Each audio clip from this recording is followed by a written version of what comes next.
At eto naman, Vice Ganda at MC Mwah, nagkaroon ng tampuhan sa bakasyon nilang magkakaibigan.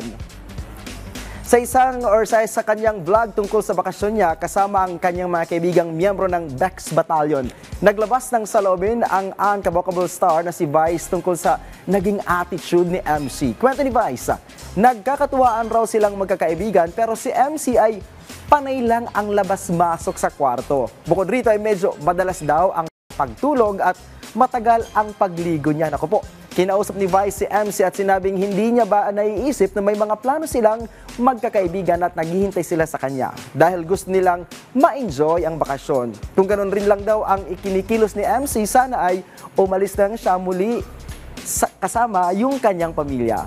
Medyo sumama naman ang loob ni MC dahil tila siya lang daw ang napagsabihan ni Vice. Pero klinaro naman ni Vice na napansin lang niya ito dahil siya lang ang sumisita sa kanya. Humingi naman ng tawad si MC sa kanyang mga naging kilos. Nagkaroon naman ng hindi pagkakaintindihan, sa huli ay nag-usap at nagyakap ang dalawa na ayon kay Vice ay simbolo ng anuman ang kanilang pinagdadaanan, mas pinili pa rin nila ang kanilang pagkakaibigan.